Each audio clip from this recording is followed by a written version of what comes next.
technology. Technology. You want to sit in? Absolutely.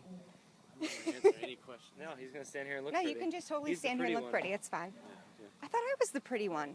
No fair. Prettier than him? Any- No offense. There's nobody on earth prettier than him. This is all on record, folks.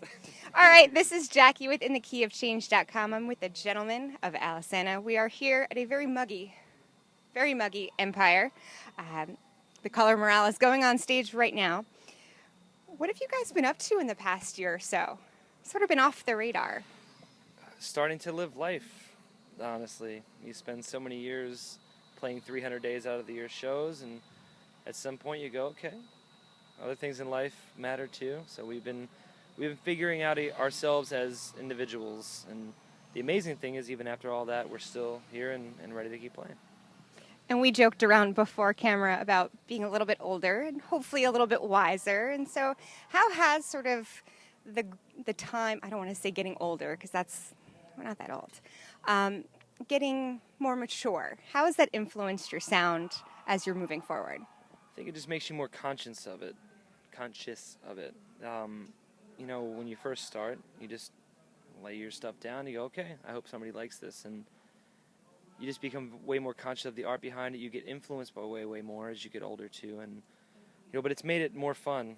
I think one of the things I'm looking very forward to is Shane and I are going to do a lot of co-writing on the new record, and that's awesome. That's such a cool experience because we've never done a lot of direct co-writing together, but we've always talked about it, and this time around we're like, you know what, we're going to do that, and looking forward to that. Very cool. So can you tell us more about your decision to leave Epitaph? Or no comment, it's up to you. No. Oh, goodness, no. That's not it at all. It's the leaving part that bothers me. It's not about leaving. It was a mutual decision where we asked them, we said, look, we've been around for a really long time. There's a lot of creative things we want to be able to do without running them by people. We want to do our own thing, and they were 100% supportive of it. Epitaph is still a great record label, nothing against them. So. They treated us like gold, and we loved our experience there, and we still talk to them and everything. This was more about we were ready to try something new, and they were kind enough to allow us to do that. Well, thank you for clarifying. Thanks, Epitaph. So tell us more about your decision to self-release your new album. It kind of goes back to what we were just saying. It's having that freedom to go, we love writing music. Like, let's say we write an 11-track record, and 6 months later, we've written 11 more. Who's going to tell us not to do it? We get to do it. We get to just keep putting it out, and that's the biggest problem when you get, like anything else, the music industry is a business, and you have to answer to a lot of different people, and the more of those people as you get older you cut out, then you're the only one you're answering to, and now we can say, look, let's throw out an EP. I know we just put out this record, but I want to put out an EP, and you can. Like a band at our stature now, not being vain by any means, but we've been on a record label since the beginning of our musical career, so now having the ability to just put it out ourselves and do exactly what we want, have the image that we want, and how we want to look, and how we want to do everything, it's like a dream come true. I could literally hit him up and go, let's write an EP this weekend and put it out next week, and we can, because we're the only people to answer to, and I think that's the big part of it, is that a creative freedom to do what we want to do. That sounds like a lot more fun. So tell us about how is the new album progressing? Are you writing? What's the next step? We started writing. I've done a bulk of it up to this point, but now is the phase, like I said, I'm going to bring Shane in for a lot of the co-writes, and I am thrilled about that. I can't say that enough. To me, I've always been about enthusiasm, the people who want to be a part of what's going on and really are like, I want to be doing that. And Shane has stepped up to the plate, and he wants to help write this new record, and that has me giddy. I'm very excited. Aw, giddy. Someone else is more than giddy. That happens usually around 9 o'clock every night, so we're good. Especially in this situation. You got to be giddy or else it's going to make you nuts. Absolutely. Some of you have done some side projects in the time being. Has that influenced or will influence the new record?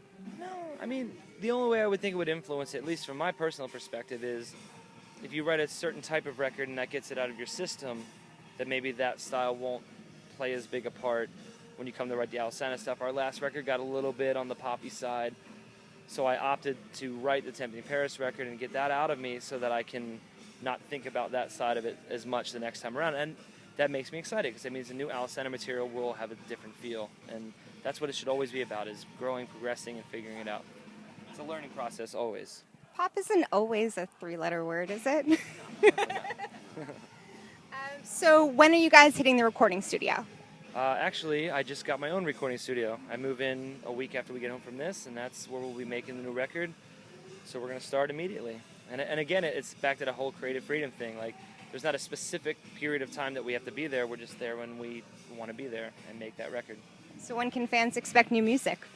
Hopefully this fall. That's the goal. You know, we have advertising out there right now that says this fall. So barring any major setbacks, it should be this fall. Depending on how hard you work, right? I saw that you recently played the Philippines and Thailand. No, we're about to. You're about to. We haven't played Thailand in the past, but we're about to play Philippines for the first time this August. Both sound like a whole lot of fun. So much fun. How- I will say that Bangkok, Thailand was my favorite place on earth.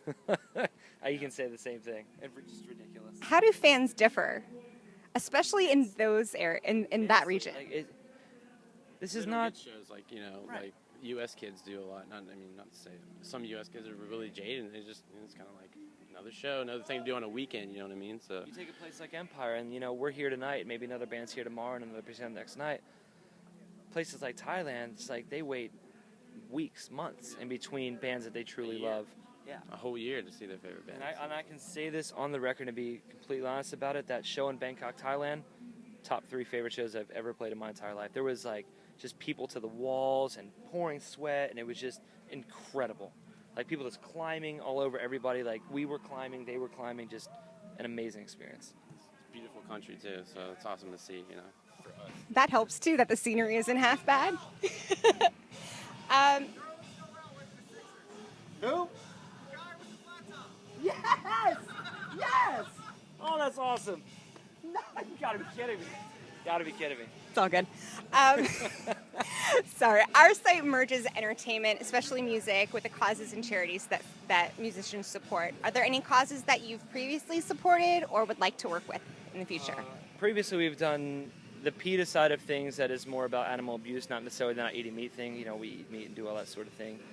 We are always trying to get involved. On this tour, in fact, we're signing a guitar and giving away to a cancer charity. To me, you know, the greater successes we have, I can only hope to greater give back. And I know a lot of people say that, but I legitimately mean that. And stature can kind of limit what you can do. You know, it's not like people with huge charity organizations are going to give a crap about little Alesana. So we just try and feed our way into any charities that want to give us the time of day and do anything we can to help out. Well, we would like your help too. I'll tell you about that in a little bit. So what's up next for Alesana after this tour? What comes next? Australia and Asia, actually, in August. So You guys have it so rough. It's a terrible life to live, I tell you. It's just... My goodness. Well, look for more from Alesana. They are new and improved, a little bit more mature, but still ready to rock. This is Jackie with Inthekeyofchange.com.